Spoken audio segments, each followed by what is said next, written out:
thank you for having me. I know we've been trying to play the time zone game for quite a while to get together and talk about. I love talking about polyvagal theory. I love talking about movement.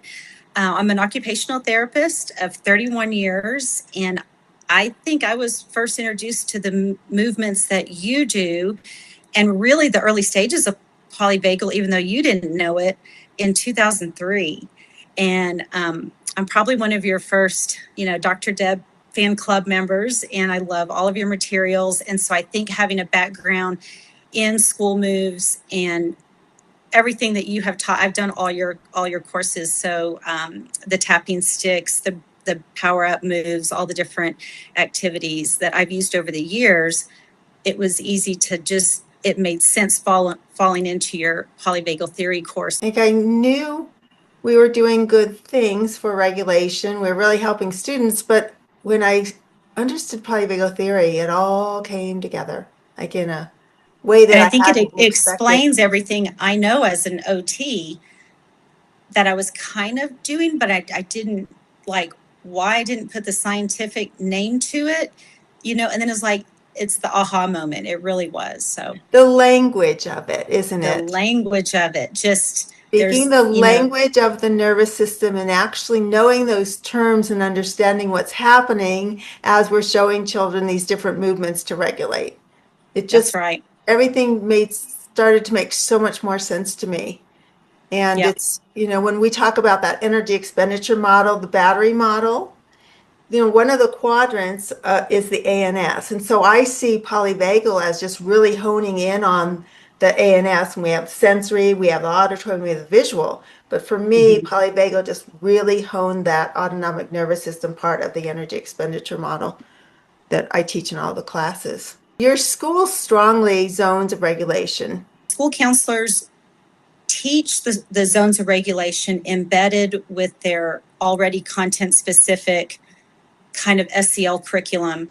We have a lot of the things posted around the school, the little meters that show red zone, blue zone, yellow, green, and it uses the inside out characters. And so a lot of the kids can relate to that. And then their lessons are straight up from, there's a new online curriculum that the zones of regulation, and I have done both college courses in the zones of regulation over the last 10 years. So I know the material myself. I've used it just like in the past. How does your engine run? Or different regulation kind of resources that have been out over the years. So I already have a background in zones, so I can speak to zones. And I think having that background was a great segue to say, hey, I've got some new information.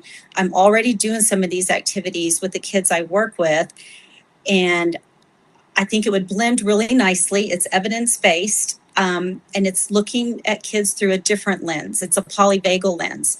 So we're not just teaching emotions and putting yourself in Sally's tired or she's sad or, Joey's mad. He's in the red zone. But it's more of taking ownership of what's happening in the nervous system and what does your nervous system need to move forward and get past something. And I think that's the piece that was missing with the zones. And the counselors are very open to we agree. And we have so many children with so many dysregulated issues that it is not just a counselor's issue or an administrator's issue or a teacher's issue. It's also the SPED team or whole special ed team. We have kids that, are kind of on our radar that we're watching. And so I like that they, the teachers and the counselors, they also call on us when, there's something tricky. And especially if it's sensory, I usually get called in. And that's a great segue because I'm like, they've asked for a pre-referral screening based on sensory issues. But I know exactly when I go in there, I am now looking at that child. I am trying to pick out those cues of safety or what are those danger spots in the day for that kiddo.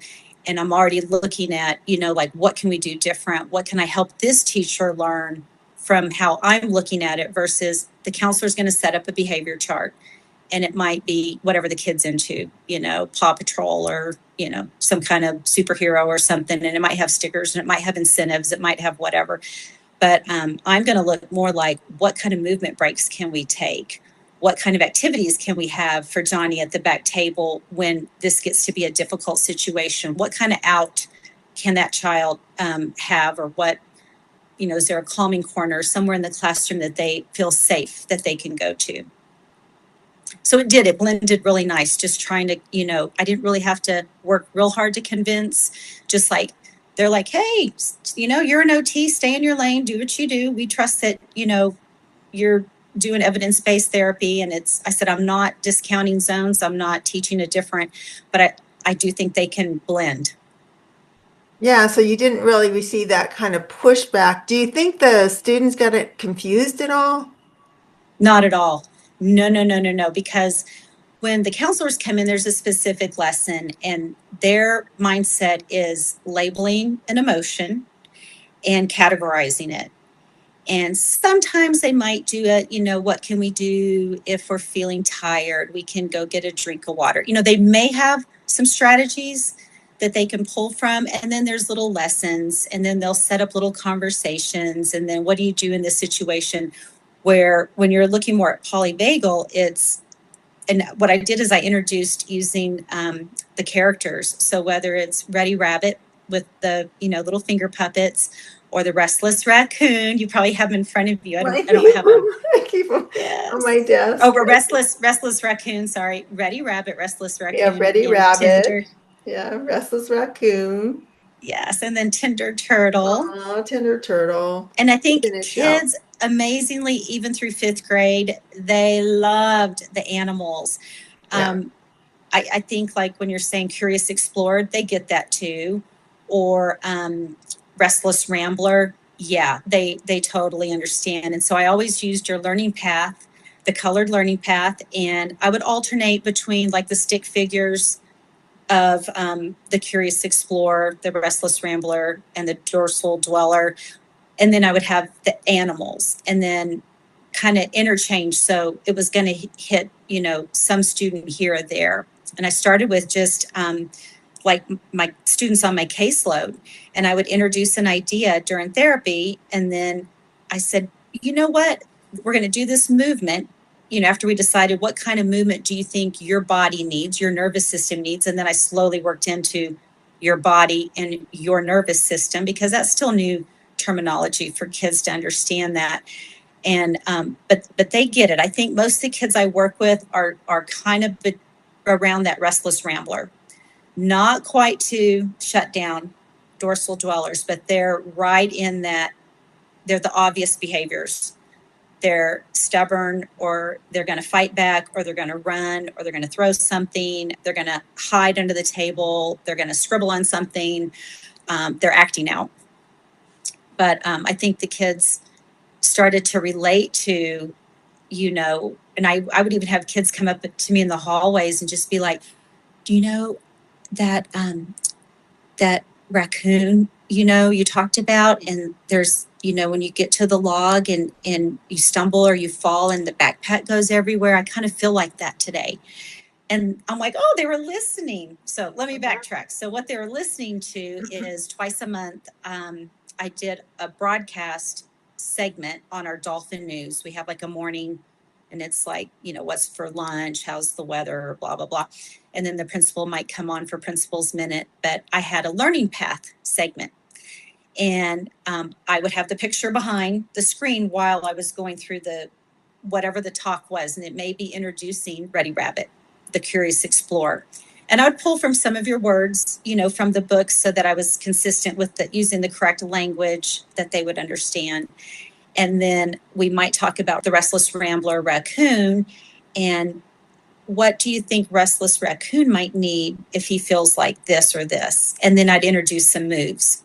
So we might go through the dots and squeezies. We might try the shoulder taps, push and pulls, a lot of things. I'm on a screen when we're doing this live broadcast to the school. It's also recorded, so I couldn't really like do huge body movements where I'm bending down because they would have lost me on the screen. So I had to carefully choose things that the kids could see me do, kind of waist up.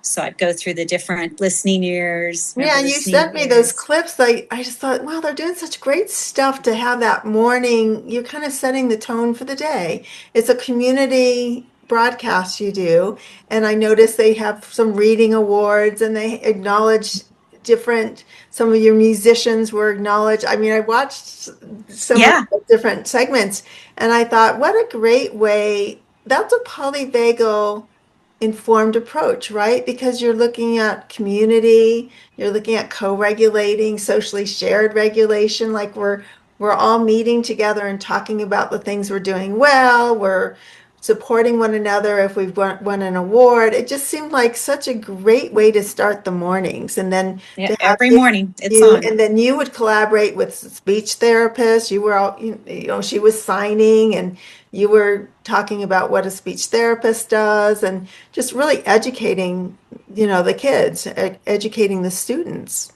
Yeah. So, And the yeah. kids end up, I'm the OT, so I'm not a teacher. I'm not, they don't come to me for music class or I am on recess duty. So if, the second graders knew me because I was on recess duty, but it was also a nice way that I was another person that I kind of felt kids would find me and want to talk to me about something that, and I don't know if it was just a connection of one of the segments that, they saw, and because we kind of built on throughout the year what we taught. In this past school year, we did 16 segments and we'd write the script ahead of, I mean, there was planning involved, we'd Yeah, write a script.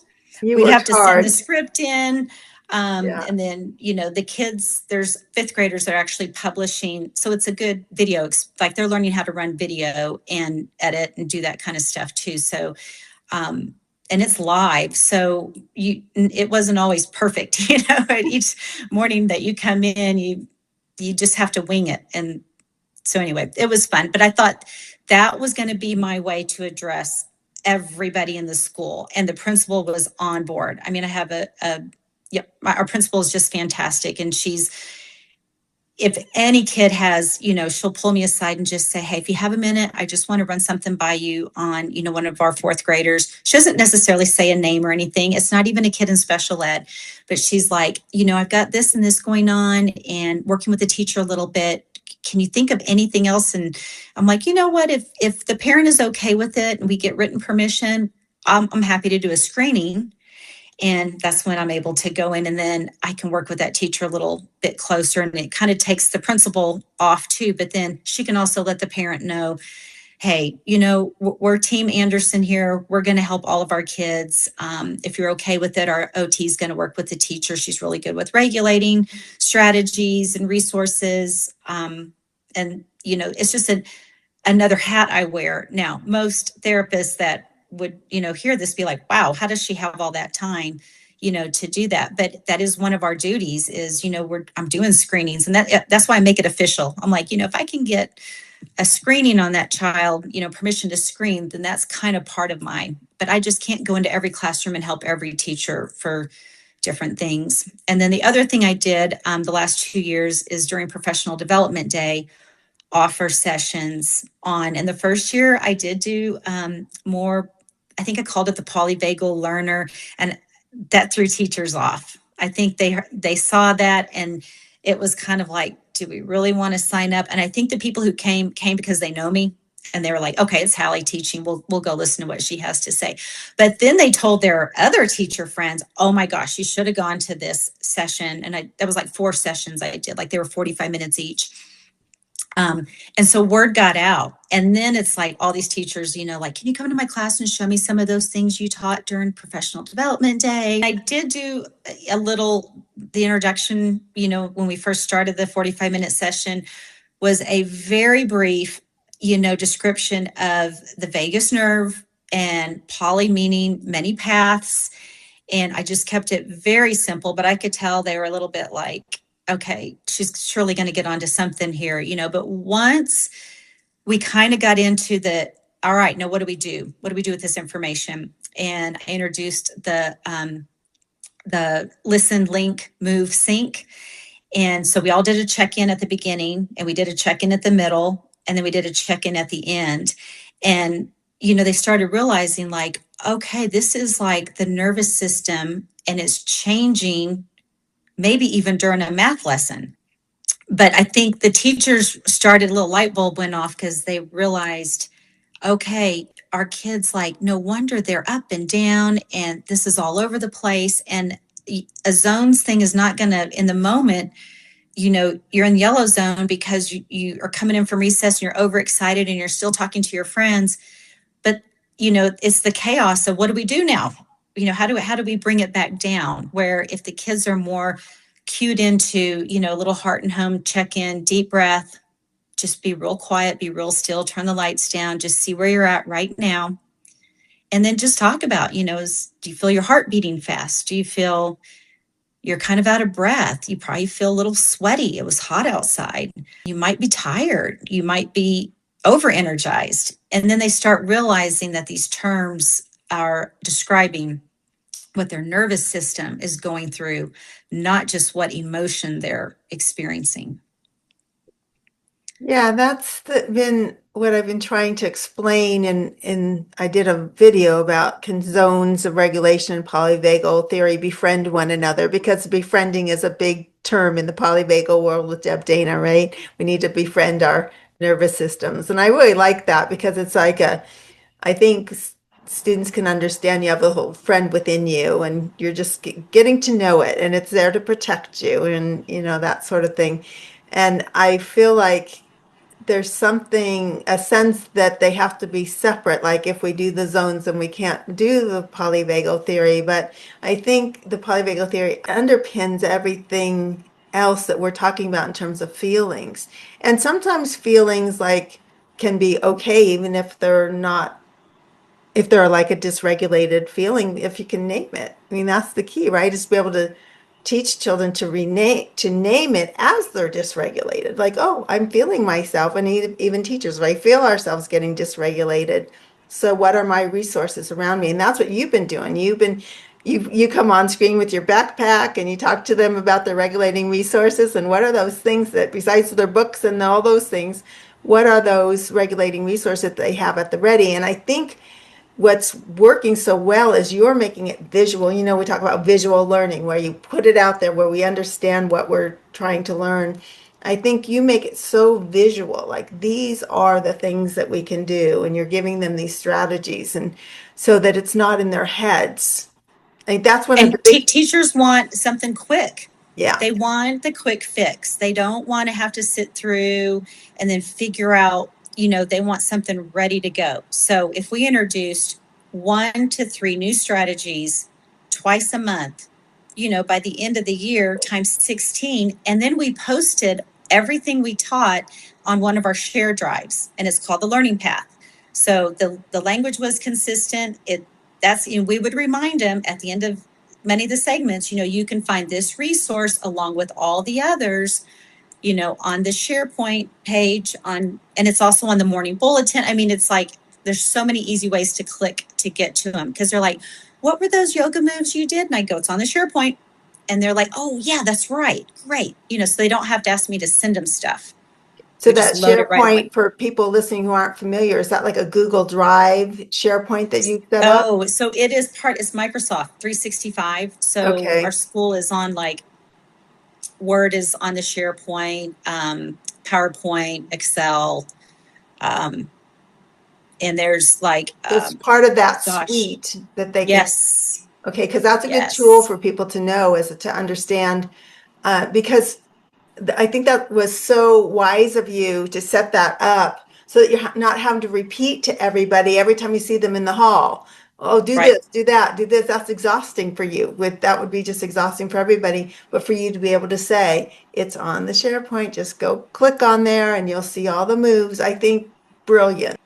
Yeah, I think my next step is trying to figure out how to take the whole Dolphin News segment that could be up to 10, 12 minutes, and my little segment might be 3 or 4, whatever.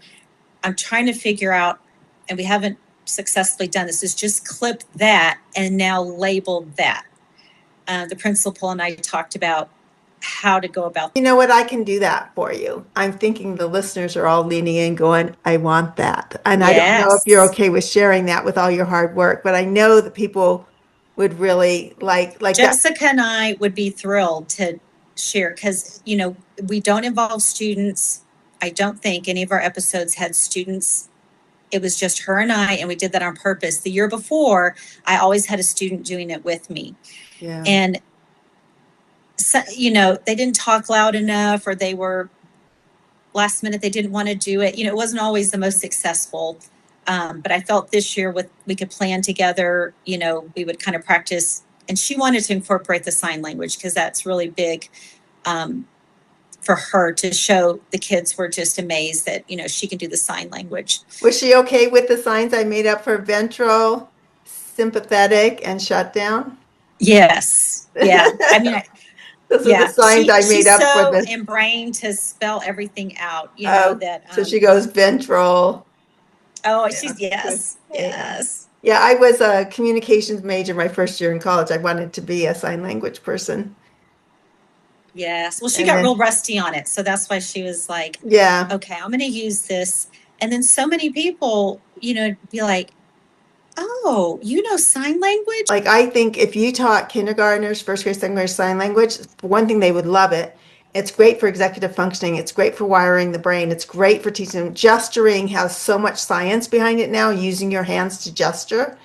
That Yes. one of the things I feel like is sign language should be a universal language, that everybody should be taught it. I just feel strongly And the about fine it. motor skills. The Just fine think motor about, skills. It's yes. just so fun for the kids. My kids were taught it in preschool. And I can remember Daniel, one day I looked over at him and it was dinner and he just says, I'm full. He's just signed it to me. I need to go to the bathroom. He would just Yes. sign these things to me. And when Shalia started losing her language, we sent her in, I think it was eighth grade, to a sign language class. And she came home, and like one of her last complete sentences to me before her language went offline was, I think it's just easier to talk. She would not do sign Yes. language. That's a lot of motor It's planning, and it's a lot yeah. of, yes, I think with her Mhm. brain, she just kind of couldn't get all that motor thing. And so fortunately, I taught her to read, so she texts me long, long texts about everything she needs so Yes. she can communicate. So have you seen positive results overall integrating zones with polyvagal theory? Yes. I've seen just amazing results. Just the staff, the teachers, my coworkers, the students. It has taken 2 years of baby steps of, I couldn't just like throw it out there. It was like, all right, I'm gonna start with my students. Then I might do some, pictures in the hallway. I got a bulletin board with the learning path on it, started then into the segment of the Dolphin News segment, working with students individually in the classroom. And I think teachers, it's not overnight, but they're also, my friends. So I think they have learned to trust, like, all right, Hallie's going to be able to come in and help us with this kiddo and give us maybe a different angle of working out some issues than maybe the counselors were looking at, if it's behavior or whatnot. So, and you do have those teachers that they don't want movement. I said, well, can I come in and do something with your whole class? And I had a student on my caseload in there. So I felt like I was general education push-in time. So I'm always trying to look at like accountability for my minutes. The more involved kiddos have a little more support from, we call it learning impaired teacher, which is like our resource teacher. And we do as much push in as we can. Like the kids are in the room, the pullout has to really be justified if they're going to the resource room for some specialized instruction. But my other special education teachers have the buy-in too. So they know, like, all right, well, this is, Hallie said, or, the counselor also said, Miss Elliott said, we got to work on X, Y, and Z. So let's, make a plan together so that Joey has movement breaks every 20 minutes, 30 minutes, and it can be a 1 minute.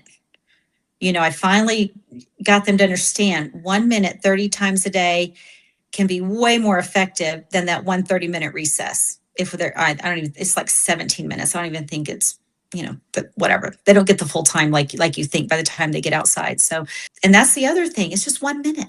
Just 1 minute, a mini movement, a micro movement. That's all you have to do. Just change the body for just a minute, and you're going to get a better response when Yeah, you and want it's them a to cue sit of back down. safety that they know they can have that, even if they use it or not. We know, and I keep saying Joey. Joey's not a student on my case, so I'm just throwing that name out there. But let's give Joey three activities. We have a wonderful sensory room too. I mean, that came about this past year before. Jessica, the speech therapist I work with, the physical therapist that I share space with, the three of us were given a budget, and there was some money at the end of 2025, and they said, do a sensory room build, and we'll see if we can push this through and get some of these items. And because they saw the work that we were doing, we're in the hallways moving with the kids. We have this massive atrium and two huge buildings, and so I'm in and out of the buildings all the time. And so they know, like, maybe kids need a more private space to move, because we're being a little disruptive, and I'm okay with that. So I'm like, then give me space to do stuff, or else we're going to come outside. This kid needs some bigger body movements. So now we have a wonderful sensory room as well. Oh, that's So great. we're very fortunate, very Yes, fortunate. you are. And we didn't mention, but you're in Guam. You're teaching in Guam. Yeah, so Yeah. it's a very small island, but it is there are American schools on the Air Force base, and there's another one on the Navy base, and there's actually two of us OTs on the island. So one of the OTs is on the south end of the island, and then I'm on the north end of the island. Well, it sounds like you've been really successful with it. Is there anything else we haven't covered that you think that our viewers might like to know? Anything we missed? You can take these polyvagal activities, and even we have pre-K, universal pre-K, and we also have PSCD, which is our developmental preschool for children with disabilities. And some of the activities you introduced for the younger kids work just as well. So I was mainly talking kind of about our K through fifth graders. And I've even tried some of these things with middle schoolers. They get it too. They have a better understanding, especially if they have more language of kind of understanding where their nervous system is throughout their day. But even the little kids, it can be the simplest, just relating the finger puppet, Ready Rabbit, with a sunshine, or it's going to be a bright day. I feel good. But it works, for the little kids, it works for your older kids. And I think, the main thing, I was really surprised at our older kids, how much they love the finger puppets, even though I think your intention was for the younger kids to relate to an animal, or a character that they can play with. But the kids they want to put them on. They want to kind of role play and act out stuff. And I didn't anticipate that happening either. So that was kind of fun. So I also think you have to know your own nervous system before you can recognize and help another person's nervous system. Just real quick, I'll tell you this last professional development day when Jessica and I did the regulation roundup to kind of entice teachers to attend. We promised that they're going to leave with ready to go activities and maybe some freebies. And so that got attention right away. And we were able, it was a very small budget, but we put together little sensory kits and we kind of picked our favorite things. And some of it was like, as teachers, you get like a little bit of money for your classroom. And so we used our own little, the OT fund money to buy some things. And they got to leave with, that. And then we also put together like little mini movements on a card with the key ring, and they can do the flip real quick. And I said, you just have an area in your room. This can be in a little clear shoebox, and anyone at any time can just request to take a break. And it's not because they're in trouble. This is not about anything like that. It's just, it lets kids know that you are open to, I see you're struggling a little bit. Do you need a break?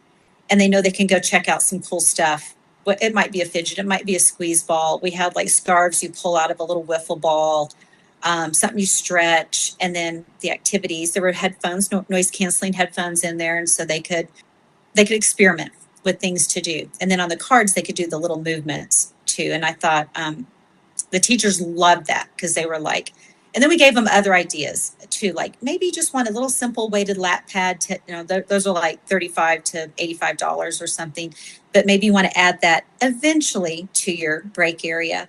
You could do that, but just one area in your room that is a safe area that any kid can go at any time.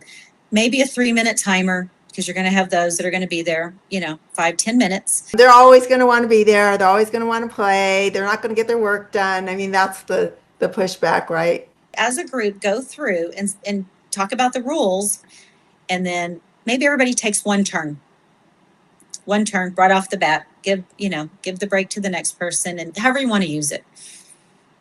But we did the learning path, and we gave them the little card of listen, link, move, sync. So they all had their bookmarks.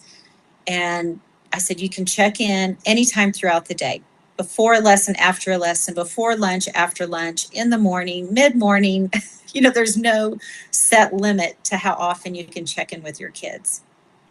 Well, this has been a great conversation. You have so many tips. I hope people will watch it all the way through to the end, because there's just so much good stuff that you shared with us. So thank you for taking the time to be here with us today. Yes, thank you so much. I look forward to continuing your activities, and next school year starts in a couple weeks, so we'll be at it again.